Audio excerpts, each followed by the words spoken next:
莫东浩回应着战一晨，等战二少爷能成功，娶到云初再来请我当伴郎吧。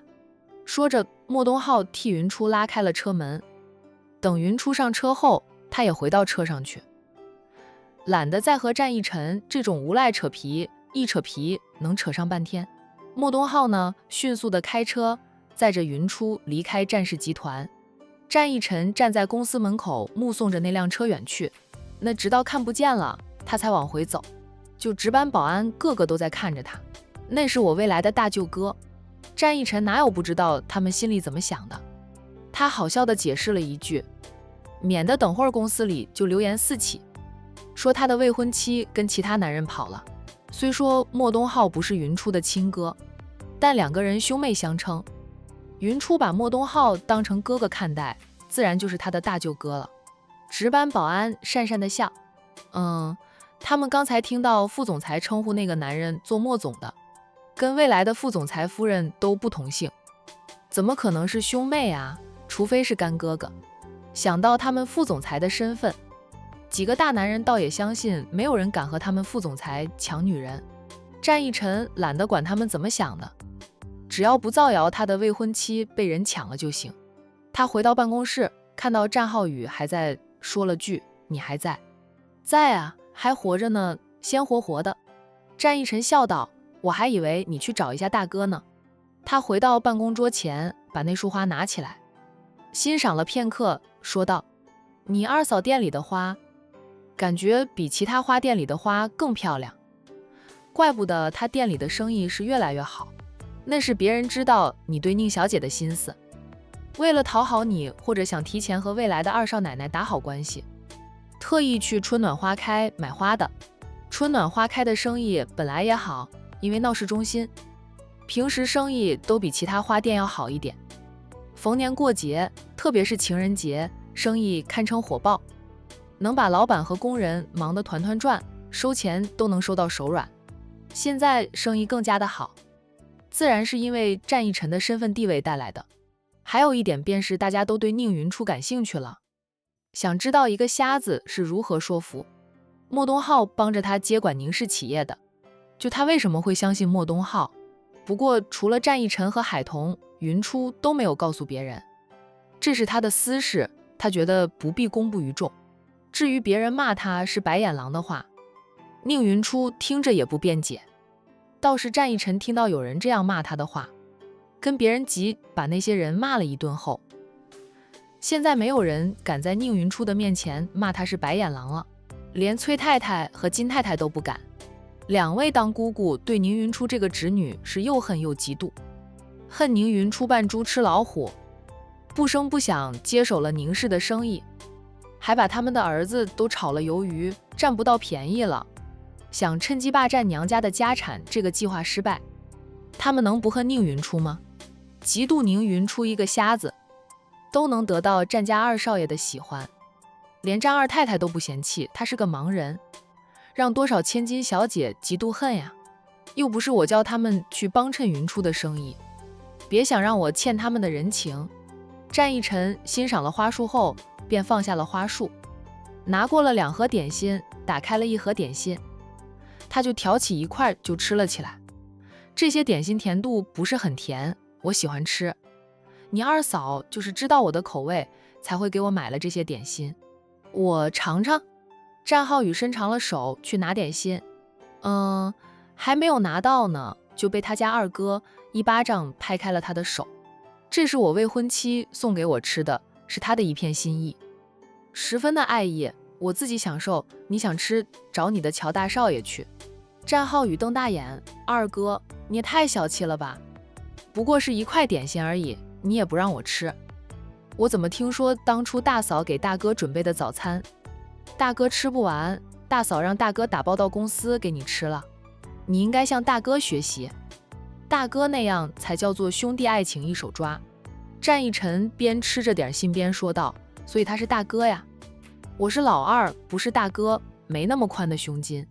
他起身假装气呼呼的样子，说道，小气鬼，当我很想吃你的点心吗？我们家酒店里的点心师做的点心比外面买的好吃多了，那你回酒店里吃，又没有人拦着不让你走。战浩宇嬉皮笑脸的，下次我直接跟我二嫂说，我也想吃她买的点心，保证她会给我买几盒的。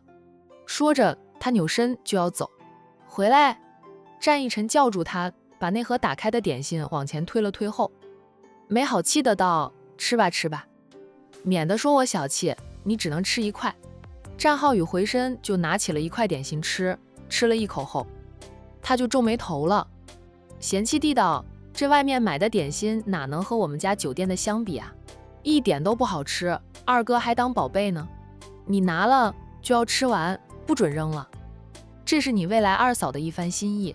他惹二哥干嘛呀？现在手里这块点心，对于嘴挑的他来说，时而嚼蜡。二哥，我想起我还有事要处理的，先走了。”战浩宇想跑到外面再扔掉点心，但他二哥可不好糊弄，要求他吃完点心再走，多吃几块，免得你回家跟奶奶说我没有兄弟情，说我小气鬼。不会的，二哥，我不是那种爱打小报告的人，这是我未来二嫂送给二哥吃的，二哥慢慢的吃，我就尝尝可以了。在战逸晨的盯视下，战浩宇硬撑着头皮吃下了那块他觉得不好吃的点心。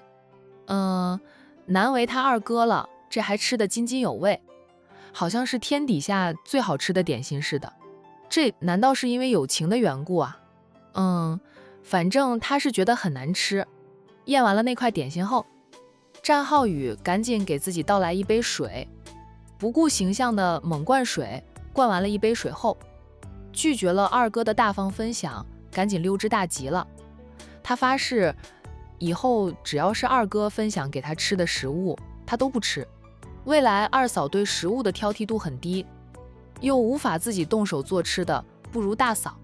他以为有多好吃呢？结果看着战浩宇落荒而逃，战逸晨说了句：“嘴巴那么挑，小心讨个老婆连个蛋都不会煎，婚后专给你吃黑暗料理。”就海景别墅区，莫东浩和宁云初只要谈工作上的事情，都是在海景别墅里，那里的人是莫东浩替宁云初挑选的。宁家虽说现在是宁云初当家，但管家和佣人们还是宁太太请回来的，就跟了宁太太多年，情感上更偏向宁太太。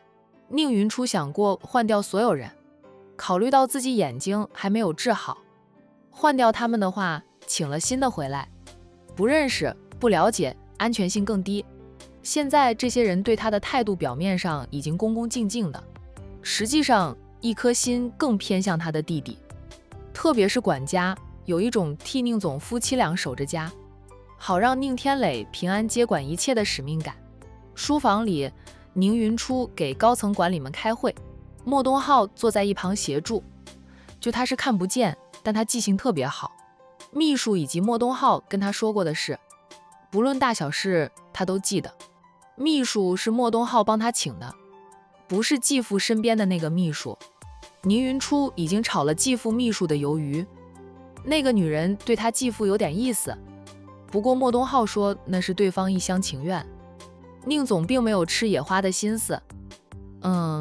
他对宁太太的感情还是很专一的。结束会议后，莫东浩见他的杯子里没有了水，便拿过杯子起身去给他倒来了一杯温开水。累了吧？莫东浩心疼的道：“宁天磊已经高中毕业，你也可以带一带他，让他对宁氏的生意有所了解，就不用自己那么累，还得不到谅解。大家都觉得他是霸占宁家产业。”莫东浩知道云初没有那么狠的，他是一直说过要夺回一切。其实弟弟应得的，他是会分给弟弟的。宁总夫妻俩为了家产，也因为私人感情问题，害了他的亲爸。他对那对夫妻俩的报复，除了让他们接受法律的惩罚，就是接管宁氏企业。那对夫妻俩知道宁氏的所有生意都落到了他手里，估计在狱中都要吐血。提到了弟弟，宁云初脸现点点愧疚，说到天磊知道一切后，就借住在同学家里，拒绝跟我见面。我去找过他无数次都没有用。一家人里，我觉得最对不起的便是天磊了。天磊是明事理，可那也是他的亲生父母。他接受不了我和他亲生父母撕破脸皮的事实。我也能理解他，就也不会怪他。莫东浩安慰的道，给他一点时间，他慢慢会接受现实的。宁云初叹口气，他除了等还是等，等到弟弟再长大几岁，更成熟理性一点，或许姐弟俩才能和好。那若是弟弟因此记恨他一辈子，他也认了。要不我陪你再去找天磊谈谈。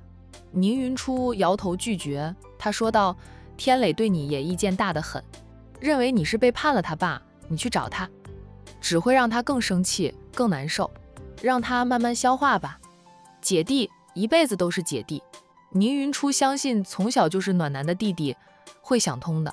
宁云初手机响了，莫东浩以为是战一晨打过来的，对他说道，战老二对你还真是紧追不舍，每次看到我都防贼似的防着我，但他也信任你，否则不会让我坐着你的车离开。莫东浩一噎啊，电话却不是战一晨打来的，而是宁云初的小姑姑，远嫁千里，回娘家次数少之又少的曾经的宁家三小姐小姑。宁云初听到小姑姑的声音，整个人的神色都不一样了。莫东浩从她的脸上看到她对宁小姑的依赖，姑侄俩感情是真的好。那宁云初的小命呢，也是因为宁家小姑姑才得以救回来。这10年来，为了治好宁云初的眼睛，小姑姑也是到处打听名医，然后经常会带着宁云初到处求医问药，甚至带去过不少灵山神庙里拜过佛。云初，你现在在哪里啊？我去你的花店里，说你出门了，回家也没看到你。宁小姑因为二哥之死以及宁云初当初差点死掉一事，跟大哥大嫂闹翻了，现在回到管城，也不会踏进宁家大门半步，就都是住在酒店里。她是回了一趟娘家，不过是在门口问了问，知道云初也不在家里，她就离开了，然后打电话给云初。宁云初惊喜地问道，小姑，你过来了？什么时候过来的？也不提前打电话告诉我，我好去机场接你啊。小姑又不是不认识路，不用你接，刚到的，我现在先去酒店，你告诉小姑你现在哪里就行，小姑等会儿去找你。那宁小姑问他，你是不是在战氏集团？战一晨喜欢云初的事，那小姑姑知道后，跟云初一样的态度，拒绝，哪怕战家长辈开明，战二太太甚至表过态，不需要宁云初会做什么，只要他会花钱就行。但小姑姑还是不赞成两个人在一起，她这个侄女命运多舛，小姑姑不敢也不想让侄女再去冒险，担心侄女的失明最终会让夫家嫌弃。若是嫁个家世相当的，那还好一点，像战家那样的千亿豪门，小姑姑是觉得侄女高攀了。若是云初不瞎，小姑姑倒觉得两人郎才女貌，天设地造的一对儿。说到底还是因为云初是个瞎子，让姑侄俩都有一种自卑感。没有，我在海景别墅这里，刚刚开完会，浩哥过来了。云初解释了一句，小姑不用来找我，我马上回去，有浩哥送我，那小姑也不用担心呀。小姑过去吧，小姑很久没有去海边玩过了，顺便在你别墅里住上几天，好好的玩玩，吃吃海鲜。小姑姑远嫁的那个城市没有海，她有时候是会怀念在娘家的生活，想去海边度假，跟家里人一说就能实现。记得儿时每年的夏天，父母兄长都会带着她去海边度假。她年纪和二哥相差了2岁，兄妹俩经常一起玩，感情最好。兄姐都比她大了好几岁，就不喜欢带着她玩，两个姐姐还经常欺负她呢。大哥也嫌弃她小时候爱哭，去哪里玩都是带着两个姐姐去，不喜欢带着她。但呢，这不是他跟兄姐翻脸的原因，是他们过于心狠手辣，害了他的二哥，还要害二哥唯一的孩子。如今呢，两个姐姐呢更是想回娘家瓜分财产。那宁小姑与两个姐姐已经没有了姐妹之情。也行，我在家里等着小姑。好，那姑姑现在就打车过去。宁小姑说了几句后，就结束了和侄女的通话。知道小姑姑来了。宁云初对莫东浩说道：“浩哥，我们去买点海鲜回来，我小姑姑喜欢吃海鲜。”好。莫东浩陪着宁云初去买了很多海鲜回来。云初想收拾一下海鲜，等姑姑来了就可以吃。无奈他看不见，最后还是莫东浩帮的忙。我是真的没用啊。宁云初自卑地道。我很努力地想像正常人那样生活，可是我做不到。莫东浩安慰着他：“丫头，别想那么多。小姑姑过来了，肯定是找到了神医。他是过来跟你说好消息，然后带你去找神医治眼睛的。也就是他和小姑姑还执着帮云初治眼睛了，但他工作很忙，很多时候都是小姑姑在奔走。就他提供经济援助。小姑姑嫁得远，本来夫家生活条件也很优越，后来却生意失败，差点破产。虽说现在重新爬起来了，但还是无法和以前相比。那为了帮宁云初治眼睛，小姑姑也花了不少的钱。莫东浩在宁氏取得宁总的信任后，收入不断的往上涨，他就主动在经济上援助小姑姑。这是云初最亲的人了，他不能让小姑姑陷入经济困境。神医岂是那么容易见得到的呀？随缘吧，我现在没有像以前那么强烈的想治好眼睛了，失望的次数太多了呀。又在黑暗中生活了10年，宁云初习惯了这样的日子，能恢复视力最好，不能的话，他就摸黑一辈子呗。莫东浩不说话了。在2个人说着话的时候，门铃响了，肯定是小姑姑来了呀。宁云初开心的去开门。云初，站在别墅门口的人真的是小姑姑。小姑姑年过50旬，看上去却比2个姐姐要老很多，可能是她费心思想治好侄女的眼睛吧。再加上如今她的生活条件不如2个姐姐的，她很少再去美容院做美容，那用的护肤品也换成了终端产品。饶是如此，小姑姑也从来没有肖想过娘家的财产，不像2个姐姐那样，夫家生活条件那么优越，都算得上是豪门了，还那么贪心，想霸占瓜分娘家财产。小姑姑，我刚刚还和浩哥念叨着你呢。云初摸索着给小姑姑开了门，脸上有着灿烂的笑容。他也就是在小姑姑面前，才会完全的卸下心防，像个小儿女一般。那小姑姑进来后，便牵着她的手，带她回屋里。莫东浩在厨房里忙活着，要亲自下厨，烧出一桌子的海鲜大餐招待小姑姑。小姑姑，莫东浩系着一条围裙，手里还拿着锅铲，从厨房里走出来，笑着问好。小姑姑笑道：“东浩，又麻烦你了。”这是个懂得感恩的男人。云初以前因为心善救过他，帮过他，他就一直在报恩，如今成了云初的左膀右臂。曾经小姑姑想过撮合2个人的，他觉得莫东浩可靠，又不嫌弃云初瞎了。莫东浩也喜欢云初，只是他隐藏得很好，一般人都看不出来。是云初只把莫东浩当成哥哥看待，没有男女之情。那小姑姑试探过数次后，他就放弃了。不麻烦小姑姑，你先坐，饭做好后我再叫你们俩吃饭。莫东浩回到厨房里继续忙活，姑侄俩则在沙发上坐了下来。哎，小姑姑这次过来怎么不带着小璇过来呀？小璇是小姑姑的孙女，刚满2岁，小丫头嘴甜得很，人见人爱的，被她外婆接过去过暑假了。姑姑不是从家里出发的，姑姑去了几次 A 市，没见到神医，不过见到了程医生。闻言，宁云初有点紧张。程医生是神医的高徒，也是唯一的徒弟，一身医学都传给了程医生。程医生又善毒，妥妥的医毒高手。听说没有人敢得罪程医生，怕被他悄无声息毒死了。程医生肯为我治眼睛吗？宁云初轻轻地问道。小姑姑默了默后，却是拉起他的手，问他战家二少爷最近对你怎么样？他出差了一段时间，刚回来没多久，对我还是老样子一样的无赖，总是把我的未婚妻挂在嘴边，嚷嚷的整个管城的人都把我当成了他的未婚妻。宁云初看似抱怨，细听能听出他带着点娇嗔的意味。他没跟你说实话？云初愣了愣，问道：什么实话？他骗了我什么？他不是出差，他是去了 A 市，天天去风尘山庄拜访程医生，一天去得3、4次，几近无赖，差点就要在风尘山庄住下了。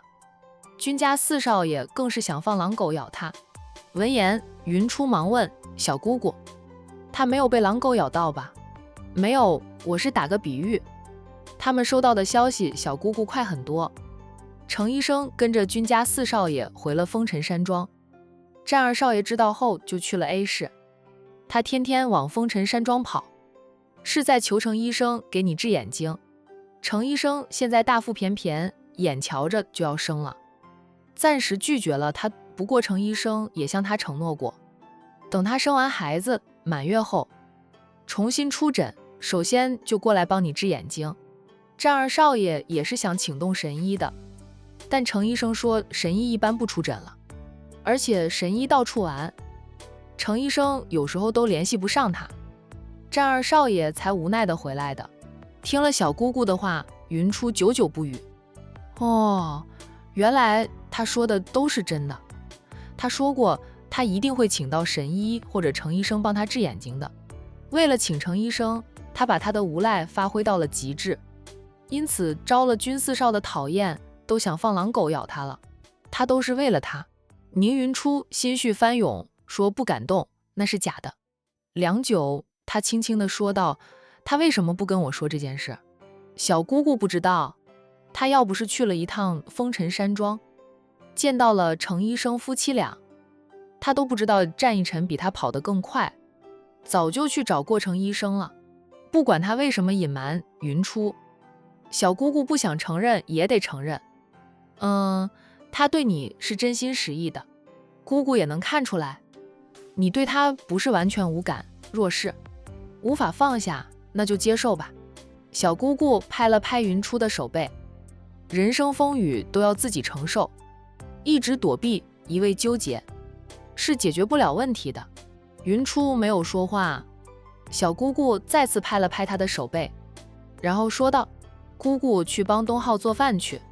说着，小姑姑起身就要走，想起了什么后又坐了下来，关心地问着：天磊还是不肯见你吗？云初摇摇头。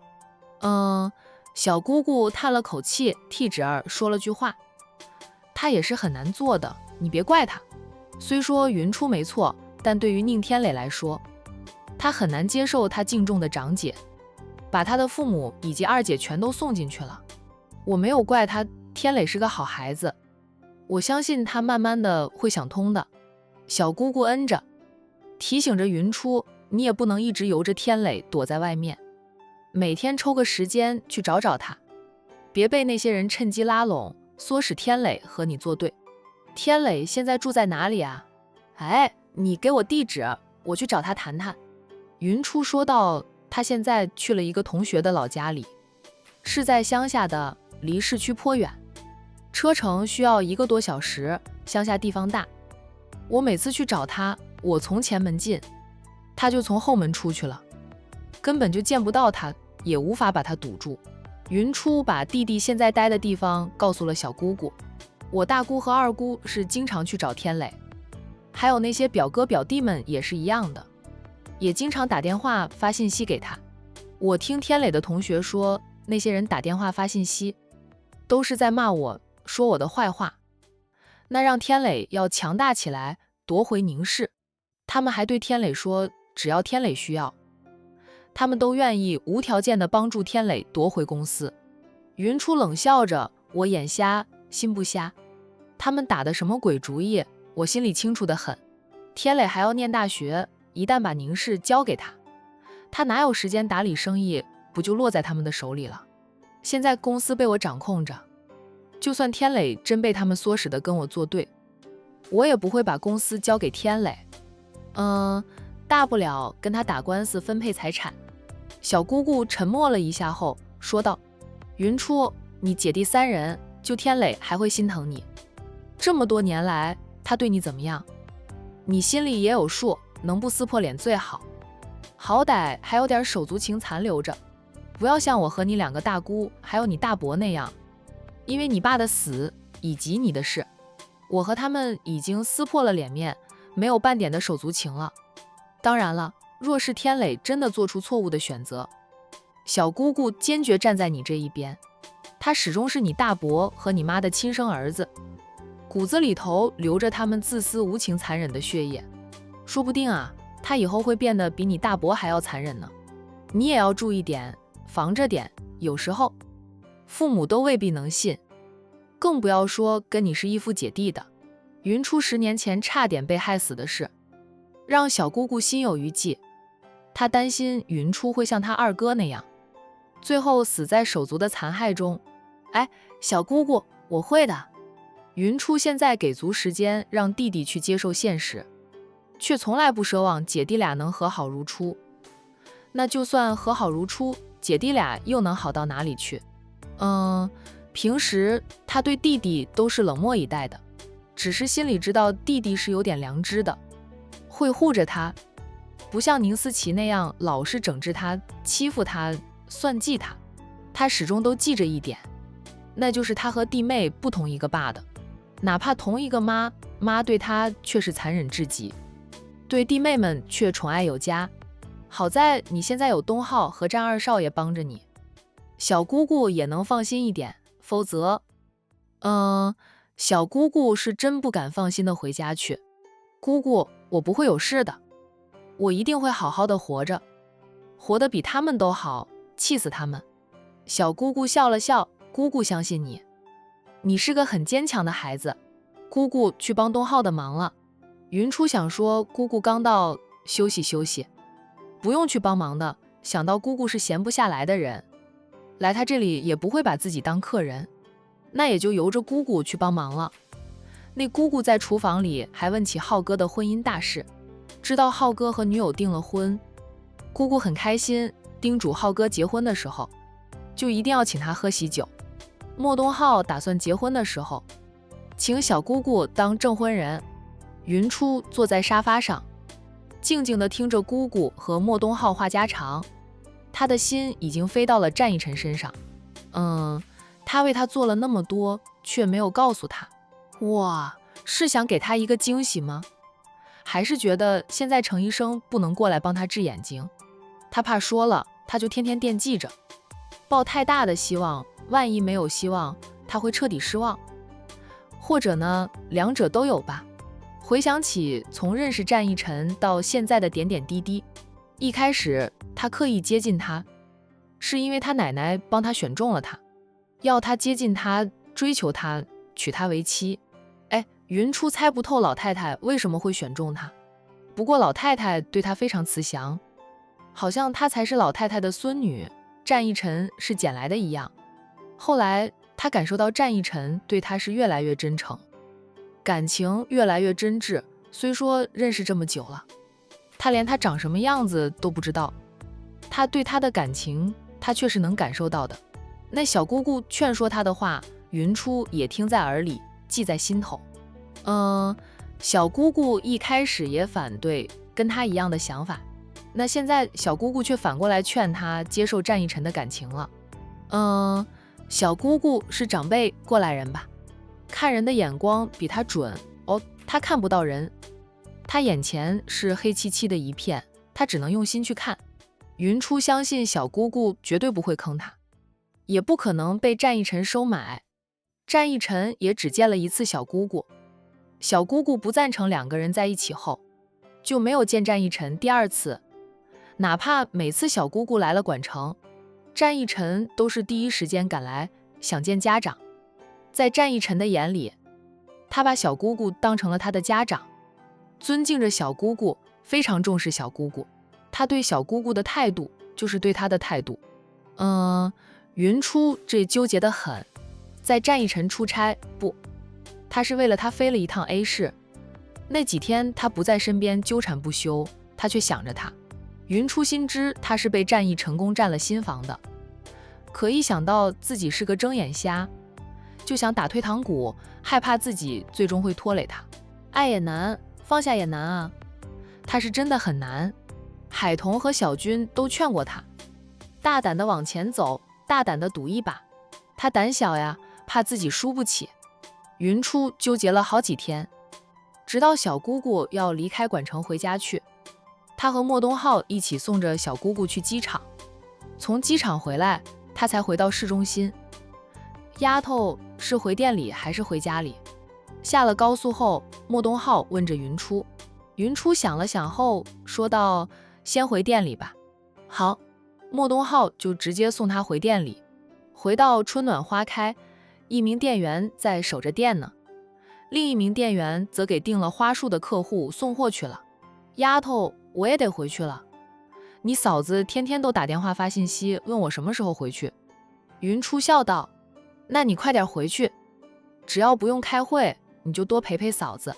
要开高层会议的时候，莫东浩就必须飞到管城来，坐在他的身边，帮他操作着视频会议。对了，带上一束花回去。云初说着就要帮莫东浩包一束花，让他带回去送给嫂子。莫东浩笑道：我还要坐飞机的。抱着一束花坐飞机，算了，我回去后再去花店买一束花，去珠宝店拿上我之前帮他订的一套新款珠宝，再买2套护肤品给他，他就很开心的了。你嫂子就是这么容易满足，不像其他人的女人那样，要了这个又要那个，她是从来不会主动向我要东西的。莫东浩能被女友感动，最终选择了云初做一辈子的兄妹，全心全意的和女友一起准备组建新家庭，就是因为女友的人品很好，虽说偶尔也会吃醋，整体来说还是很包容他对云初的帮助及宠溺的。用他的话说，没有云初，就没有今天的莫东浩。现在女友和他一样，对云初是感激的，那姑嫂俩的感情呀，也是越来越好。这一点呢，让莫东浩很感动，也很满足。云初说道：我嫂子是看中你这个人，又不是看中你的钱。哎呀，再给嫂子买几条新裙子吧，夏天穿裙子舒服点哈。但你嫂子不太喜欢穿裙子，我给她买个爱马仕的包吧。云初笑，觉得莫东浩给他嫂子准备的礼物够了，便没有再出声。莫东浩在花店里略坐片刻后就离开了。云初还想留他吃了晚饭再走的，他想回家归心似箭的，云初也就不留他吃晚饭了，让他赶紧飞回去陪他嫂子一起用晚餐。那傍晚5点的时候，热浪都还没有退去，管城的夏天真的热死人，一般呢都要深夜，热浪才能退一点，但天一亮啊，重新来袭。这种天气离不了空调，开风扇都解决不了问题。云初问过这几天店里的情况后，又亲自动手包扎好一束玫瑰花。他抱上花束，对店员说道：我出去一下，晚上估计都不会过来，你们到点了就关门下班。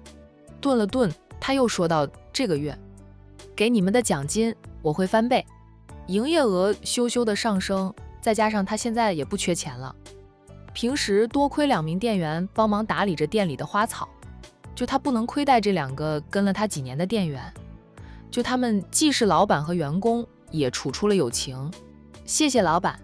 听到会有双倍的奖金，店员笑咧了嘴。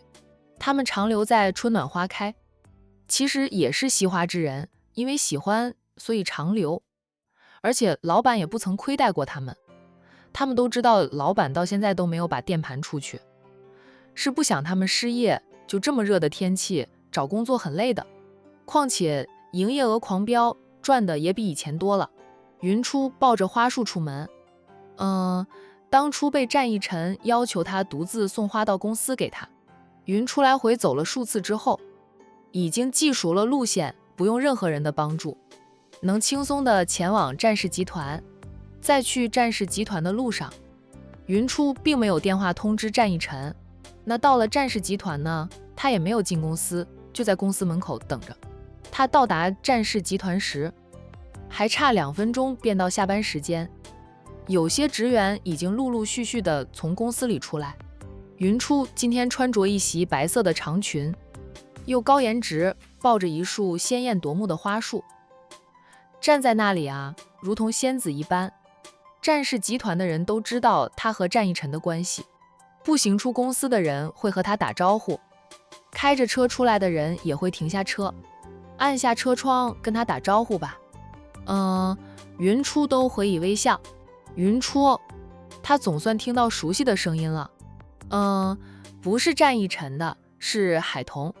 海童应他家那个傲娇丈夫的要求，又过来接他下班。他比云初早到，在战印的办公室里等了他半个小时。那战印常坐的那辆劳斯莱斯驶出来时，海童看到了如同白衣仙子一般的云初，连忙叫司机停车。他下车走向云初。云初，你什么时候来的呀？来了怎么也不进去？海童关心地问道。看到他抱着花束，以为是小叔子又叫他送花。现在又是下班高峰期，他说道，我帮你打电话给逸晨，让他出来接你，现在人太多，你自己进去容易碰撞。海童以为云初站在这里是因为人太多，云初担心会被碰撞才等在这里。彤彤，逸晨在赶来的路上了。战逸下车走过来，接过了老婆的话题。逸晨下午不在公司里。战少，云初客气地问好。战印嗯了一声后说道，宁小姐，你来的时候怎么不打电话给逸晨？他都不知道你过来。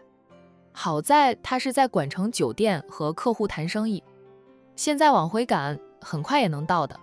云初脸有点红，他小声说道，我想给他一个惊喜，所以没有提前打电话给战逸晨。他以为他会在公司里，忽略了他的身份，他是经常要去谈生意的。只不过每次他过来，都是他打电话叫他的，他特意留在公司里等着他而已。海童和丈夫交换了一下眼神，海童脸上有笑意。云初这是想通了，化被动为主动，主动给逸晨送花，还说要给逸晨一个惊喜。我理解的，那你继续在这里等着逸晨，我们先走了。云初连连点头。海童，你们忙去吧，我在这里等着就行。这是战氏集团的地盘，还有值班保安盯着。海童也放心，她叮嘱了云初几句后，便和丈夫一起回到车上去。逸晨总算等到了云初的回报。海童笑道，就看浩宇什么时候拿下乔小姐了吧。战印宠溺的道，老三的戏看完，还有老四的、老五的，余下那几个也在长大，会接着有好戏看。